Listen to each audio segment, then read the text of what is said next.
Hello hi, स्वागत है आप सभी का ITS कृषि स्टडी यूट्यूब चैनल में। और इस वीडियो में हम लोग ITS second year electrician engineering drawing का कुछ मोस्ट इंपॉर्टेंट क्वेश्चन को करेंगे जो CBT एग्जाम के लिए इंपॉर्टेंट होगा। यह जो आपका क्लास है वो आपका हम बता दें कि 6 से 7 क्लास आप लोगों ने जो देखा है उसी का हम वन शॉट रिविज़न करेंगे और आपको टेस्ट लगाना है, ठीक है। चलिए बिना देर के अपने क्लास को स्टार्ट करते हैं। इससे पहले आप चैनल पर नए हो तो प्लीज़ सब्सक्राइब कर लीजिएगा ताकि अगला जो है क्लास आए तो आपको मिलता रहे, या अगला कोई अपडेट आए IT से रिलेटेड या एग्ज़ाम से तो आपको मिल सके। देखिए ये जो है 1 नंबर है, यहाँ नंबरिंग नहीं दिया गया है बट हम लिख देते हैं यहाँ पे 1 नंबर है और आपको जो है यहाँ पे आंसर बताने में आसानी होगी।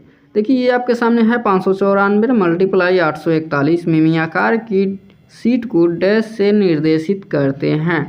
ये जो दिया गया है हर सीट का जो है हर साइज होता है, जैसे एक सीट है यहाँ पे देख लीजिए, और ये जो आपके सामने दिया गया है इसको आपको बताना है। देखिए A से 5 तक ले सीट का आकार होता है और सब कुछ जानना आपको बहुत ज़रूरी है, ठीक है। देखिए यहाँ पर भी A1 है, A2 A3 सबका जानना ज़रूरी है। तो ये जो आपके सामने साइज दिया गया है ये A1 का है, ठीक है, A1 का है। और हम A2 का साइज का हम बात कर ले, A2 का हम बात कर ले तो A2 का साइज़ क्या होता है, तो A2 का साइज होता है 420, क्या 420 मल्टीप्लाई यहाँ पे 594 होता है, ठीक है।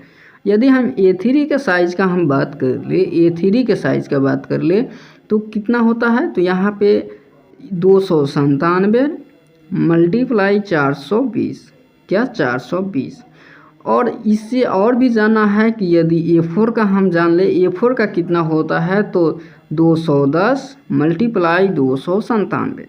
ये सब आपको जानना बहुत ज़रूरी है, ठीक है। ये सब आप जान लीजिएगा क्योंकि आपको CBT एग्ज़ाम के लिए इम्पोर्टेंट होगा। चलिए नेक्स्ट क्वेश्चन, और इसका राइट आंसर भी आपको बताना है। हम बता दे रहे हैं बट उससे पहले आप कमेंट बॉक्स में ज़रूर लिखिएगा। चलिए ये है 2 नंबर आपके सामने सवाल दिया गया है और आप इससे पूछा गया है, देख लीजिए। जितना जो आप लोगों ने कुछ क्वेश्चन इसमें नए क्वेश्चन मिलेंगे और कुछ क्वेश्चन आप लोगों ने जो है क्लास में कर चुके हैं, ठीक है। तो देख लीजिए कर चुके हैं तो आपको कमेंट बॉक्स में ज़रूर लिखिएगा और रिवाइज कीजिएगा। देखिए चित्र में दिखाए गए कनेक्शन को पहचानिए। ये जो आपके सामने चित्र दिया गया है और इसको कनेक्शन जो है इसको सामने आपको पहचानना है, और CBT एग्ज़ाम में भी अब आपसे ऐसे ही पूछा जाएगा। देख लीजिए, देखिए ये जो है आपके सामने बल्ब दिया गया है, क्या बल्ब का कनेक्शन है, ये 3 वोल्ट आपको लगाया गया है। ये कनेक्शन आपको पहचानना है। पहले ये कनेक्शन है कौन, सीरीज है या पैरेलल है। आप लोगों ने सीरीज पढ़ा होगा, पैरेलल पढ़ा होगा। देखिए हम रेसिस्टेंस से रिलेटेड हम समझाते हैं। जैसे एक रेसिस्टेंस है, ऐसे ऐसे एक ही सिरा में जब जुड़ा होता है तो ये होता है यहाँ पे सीरीज। और यदि हम पैरेलल की बात करें तो जैसे ये एक ही रेसिस्टेंस है और ये हमको यहाँ पे एक सिरा में नहीं जुड़ा रहता है, ये बट जाता है करंट, तो इसको हम बोलते हैं पैरेलल। जैसे हम एक ही बात करें कि यदि करंट जो है एक दिशा में चलता रहे तो इसको हम बोलते हैं सीरीज। यदि करंट का जो है यहाँ पे जो है करंट बढ़ जाता है तो उसको हम बोलते हैं पैरेलल, क्या यहाँ पे पैरेलल बोलते हैं।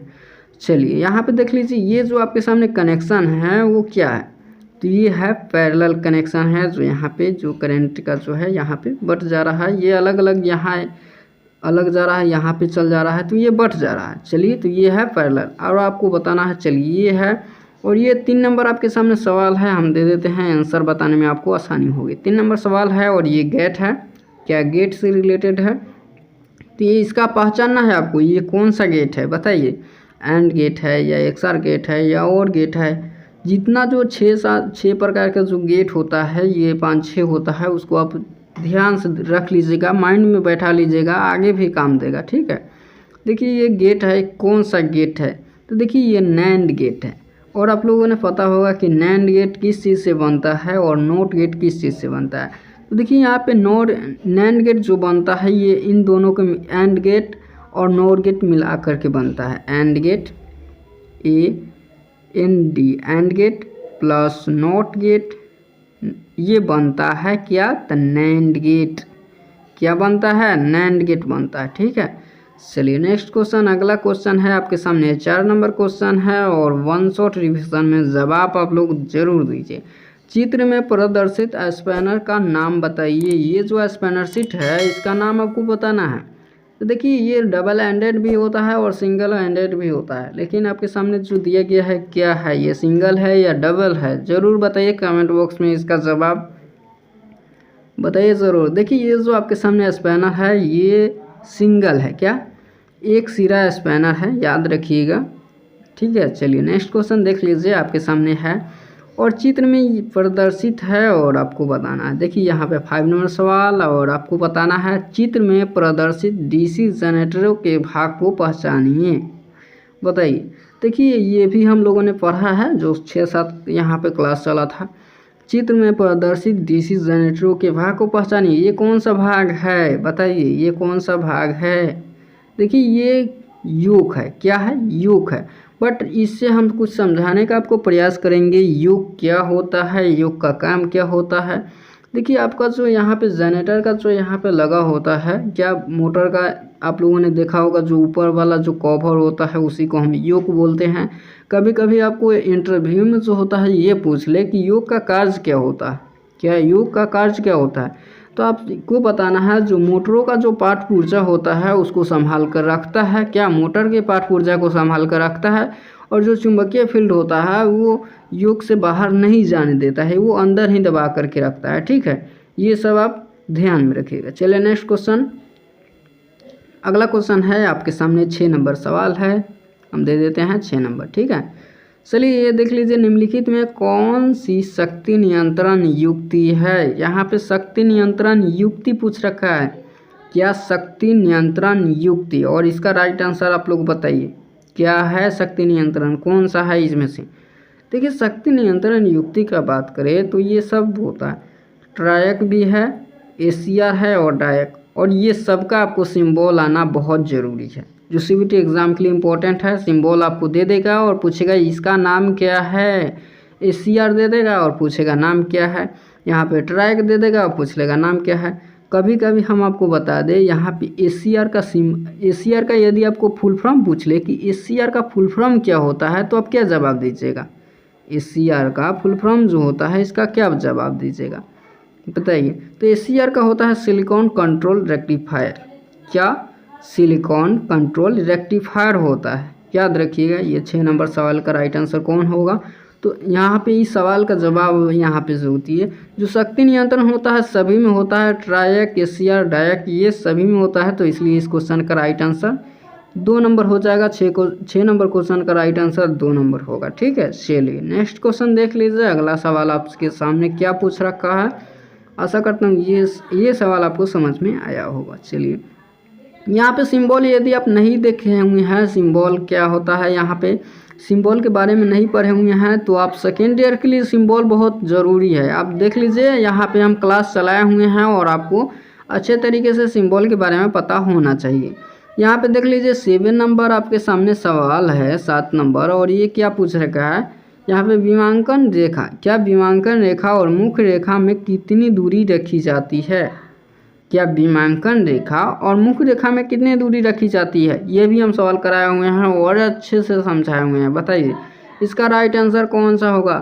देखिए यहाँ पे विमांकन रेखा और मुख्य रेखा जो है यहाँ पे 8 mm होता है, क्या 8 मिमी होता है, ये जो दूरी रखी जाती है 8 मिमी, ठीक है। चलिए नेक्स्ट क्वेश्चन देख लीजिए, अगला है चित्र में 8 नंबर क्वेश्चन आपके सामने है, और चित्र में प्रदर्शित सर्किट को आपको पहचानना है कि ये जो है सर्किट कौन सा है। देखिए यहाँ पे है एक रेसिस्टेंस लगा हुआ है और एक वाइनिंग है जो है वाइनिंग है, और यहाँ पे जो है एक कैपेसिटर लगा हुआ है, और आपको बताना है ये जो है ये कौन सा है सर्किट, बताइए। ये 8 नंबर क्वेश्चन का आपको जवाब देना है कमेंट बॉक्स में। जब आप टेस्ट सीरीज़ लगा रहे हो और कमेंट बॉक्स में जवाब नहीं दे रहे हो तो भाई साहब यहाँ तो बहुत गलत है। आप लोग जब देख लिए हो क्लास को तो आपको लगाना बहुत ज़रूरी है। देख लीजिए यहाँ पे चित्र में प्रदर्शित सर्किट जो है ये कौन सा है। देखिए आर है, एल है, एफ सी है, आर एल सी सर्किट है, बट यहाँ पे ये पूछ रखा है क्या ये पैरेलल है या सीरीज़ है। देखिए ऐसे ही घुमा के आपको देगा, आपको सीबीटी एग्ज़ाम में ये पैरेलल है या सीरीज़ है। पैरेलल आपको देखिए ये एक ही दिशा में है तो ये होगा सीरीज़, यदि ये भी रहता यहाँ पे एक दिशा में नहीं रहता तो ये पैरेलल हो जाता, ठीक है। सीरीज और पैरेलल कनेक्शन आपको पता होना चाहिए। चलिए नेक्स्ट क्वेश्चन देख लीजिए, अगला क्वेश्चन है 9 नंबर, और 9 नंबर क्या पूछ रखा है देख लीजिए। यहाँ पे हम नंबरिंग दे देते हैं, और ये आपको कुछ नया लगता होगा क्योंकि हम इसके विषय में ज़्यादा हम क्लास में नहीं बताए हैं, ठीक है।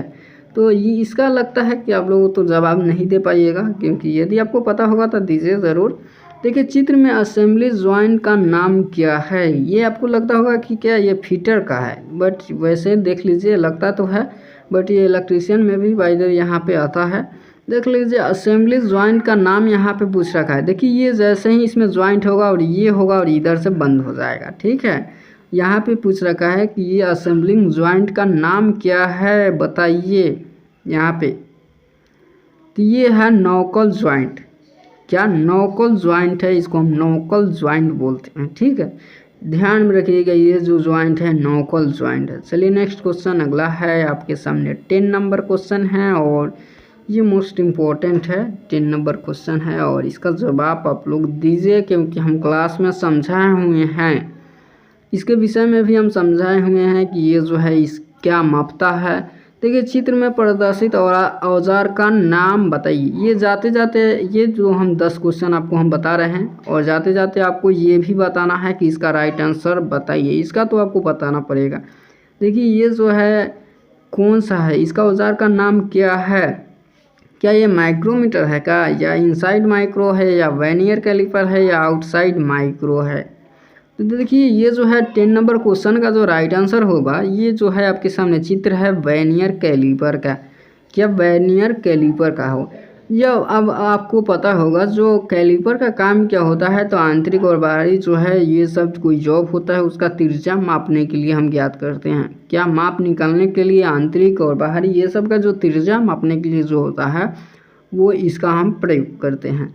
चलिए आशा करता हूँ इतना आपको टेस्ट सीरीज में आपको मज़ा आया होगा, और जितना जो क्वेश्चन है आशा करता हूँ आपको समझ में आया होगा। चलिए आप लोग क्या कीजिए कि आप लोग फटाफट प्लीज़ सब्सक्राइब कर लीजिएगा, ताकि अगला आगे अपडेट आए या आपको अगला जो है आपको क्लास आपको मिल सके। वीडियो अच्छा लगा है तो एक लाइक कीजिएगा, चैनल पर नए हो तो चैनल को सब्सक्राइब कर लीजिएगा।